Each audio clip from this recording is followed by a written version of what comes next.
देखिए, पिछले 12 घंटे के अंदर ईरान की सेना ने 10 अमेरिकी बेसिस को हमला करके दहला दिया है। और जो सैटेलाइट की तस्वीरें आ रही हैं वो बता रही हैं कि कुवैत में अली अल सलेम एयर बेस पर बड़ा नुकसान हुआ है अमेरिकी सेना का, और यहां पर 5 लोकेशंस पर मिसाइल्स गिरी हैं। और कुवैत में अली अल सलेम बेस पर अमेरिका की जो फोर्सेस हैं इनको बड़ा नुकसान हुआ है। इसी तरह की खबरें बहरीन से आ रही है। बहरीन में पोर्ट सलमान बेस जो है इसके ऊपर मिसाइल्स गिरी, ड्रोन गिरी। मनामा में भी खासा नुकसान की खबरें हैं। इसके अलावा जॉर्डन में भी अमेरिकी बेस पर नुकसान की खबरें सामने आई हैं। और इराक में भी उस मिलिशिया के ऊपर हमला किया गया जो कि ईरान के खिलाफ है। यानी 4 देशों पर हमला करके 12 घंटे के अंदर ईरान की सेना ने अमेरिका को घुटने पर ला दिया है। और अब जो खबरें आ रही हैं उसके मुताबिक अमेरिका और डोनाल्ड ट्रंप प्रशासन एक बार फिर सीज फायर पर चर्चा के लिए, एमओयू पर चर्चा के लिए ईरान के सामने गिड़गिड़ा रहा है। अमेरिकी एडमिनिस्ट्रेशन की तरफ से ईरान से संपर्क किया गया और यह कहा गया कि बातचीत को आगे बढ़ाइए, जिसके बाद अब मंगलवार को यानी ट्यूसडे को कतर में दोहा में बातचीत होने जा रही है। दूसरे दौर की बातचीत बताई जा रही है और यह कहा जा रहा है कि इसमें एमओयू को लेकर भी बातचीत आगे बढ़ेगी। साथ ही स्ट्रेट ऑफ हॉर्मूज में सारे मुद्दों को शांति से हल करने की कोशिश को लेकर बातचीत आगे बढ़ाई जाएगी। यानी हालात आप ये देखिए कि ईरान की सेना का वो पलटवार हुआ कि सिर्फ 12 घंटे के अंदर न सिर्फ हॉर्मूज में बल्कि 4 अरब देशों में हाहाकार मचा और अमेरिका की सेना घुटनों पर है।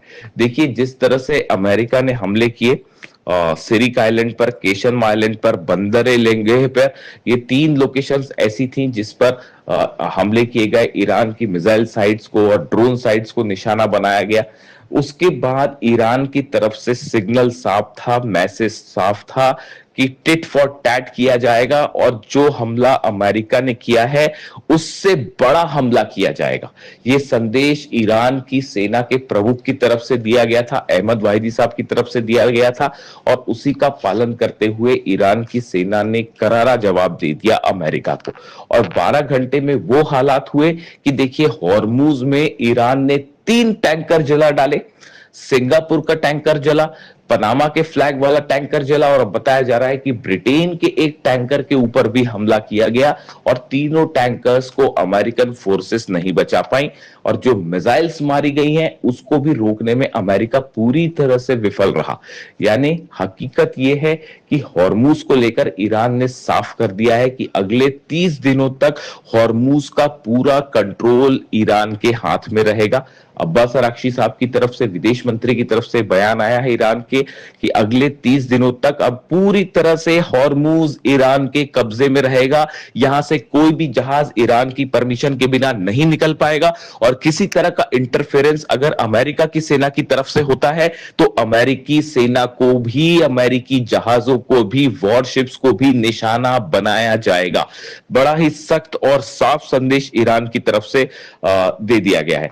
इसके अलावा देखिए, जो दूसरी बड़ी खबर, डोनाल्ड ट्रंप की तरफ से एक बार फिर धमकी आई और डोनाल्ड ट्रंप ने धमकियों में एक बार फिर कहा कि ईरान का वजूद मिटाया जाएगा और ईरान को वक्त आने पर जवाब दिया जाएगा। देखिए, ये 2 बातें ऐसी हैं जो बेहद गौर करने वाली हैं। डोनाल्ड ट्रंप की धमकियां एक बार फिर उसी लहजे में आई हैं जो कि 40 दिन की जंग के दौरान या उसके पहले आती रही हैं। इसे सीधा सीधा ईरान की तरफ से एमओयू के खिलाफ बताया गया। एमओयू में बात साफ है कि कोई देश किसी को धमकी नहीं देगा, एक दूसरे को धमकी नहीं दी जाएगी। लेकिन डोनाल्ड ट्रंप की तरफ से जो धमकी आई, जेडी वेंस की तरफ से धमकी आई, उससे ईरान की सेना खासी नाराज बताई जा रही है। दूसरी बात जो डोनाल्ड ट्रंप ने कहा कि अमेरिका अपना वक्त तय करते हुए ईरान को जवाब देगा। इस बयान का ये मतलब माना जा रहा है कि अमेरिका की हालत अभी ऐसी नहीं है कि ईरान के साथ किसी लंबे जंग में या कभी कोई लंबे विवाद में उलझा जाए। ये एक बड़ी वजह है कि अमेरिका एक बार फिर ईरान के साथ बातचीत करना चाहता है। यानी ईरान की सेना की तैयारी देखते हुए, ईरान की सेना का एग्रेसिव अप्रोच देखते हुए सेंटकॉम एक बार फिर झुकता दिखाई दे रहा है। अमेरिका की सेना पीछे हटती और झुकती दिखाई दे रही है। देखिए, इसके अलावा अहम खबर यह भी है कि इजराइल में कई लोकेशंस पर सीरियल धमाके हुए हैं। कारों में ये सीरियल ब्लास्ट हुए हैं और इसमें कई लोगों की मौत की भी खबरें आई हैं।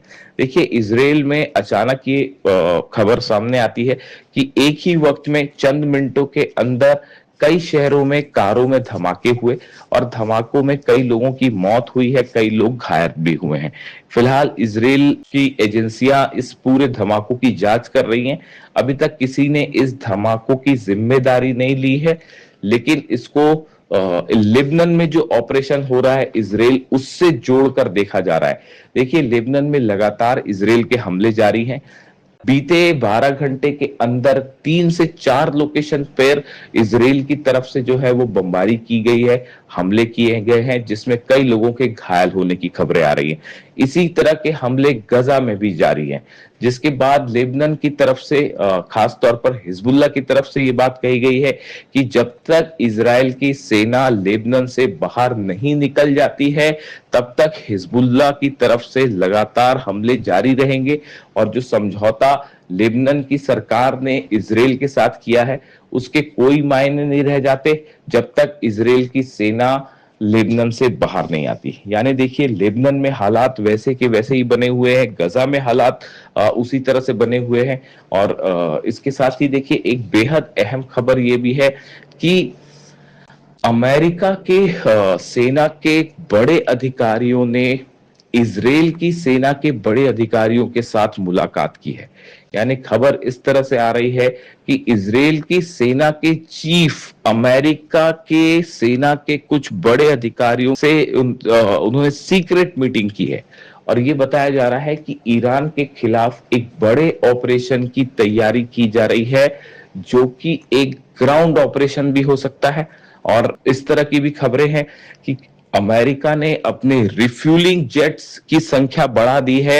ईरान के आसपास नए सैनिकों को तैनात किया जा रहा है, नए फाइटर जेट्स तैनात किए जा रहे हैं। अमेरिका में बड़ी संख्या में इजराइल के आसपास और इजराइल में अमेरिका के रिफ्यूलिंग टैंक्स जो है, जेट्स जो है, उनकी संख्या बढ़ गई है।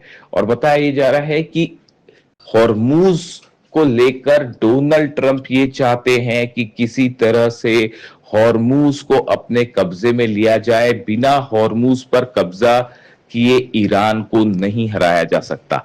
बताया जाता है कि अमेरिका की सेना के कुछ अधिकारियों ने एक प्लान डोनाल्ड ट्रंप के सामने रखा है, जिसमें यह बात कही गई है कि अगर हॉर्मूज पर कब्जा करना है, वहां पर जहाजों की आवाजाही को लेकर चीजें सुनिश्चित करनी है, तो केशम आइलैंड पर कब्जा करना बेहद जरूरी है। केशम और सिरिक आइलैंड दोनों जब तक कब्जे में नहीं होंगे, तब तक हॉर्मूज पर कब्जा नहीं किया जा सकता और हॉर्मूज पर कब्जा किए बिना ईरान को किसी भी तरह से हराया नहीं जा सकता। इसके तहत एक बार फिर ग्राउंड ऑपरेशन की खबरें हैं।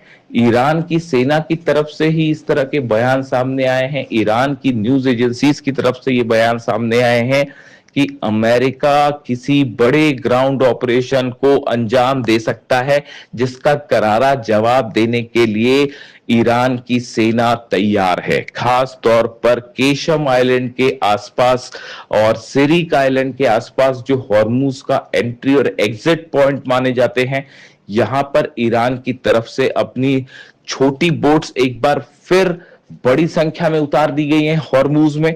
जहाज जो है वो सर्विलांस कर रहे हैं लगातार और कई जगह पर इस तरह की भी खबरें हैं कि ईरान ने अपनी लॉन्च पैड्स को एक्टिव कर दिया है, जो कि समंदर के आसपास के इलाकों में है। इस बात को देखते हुए कि किसी तरह की अगर अमेरिका की कोई कार्रवाई होती है तो उसका जवाब कैसे दिया जाए।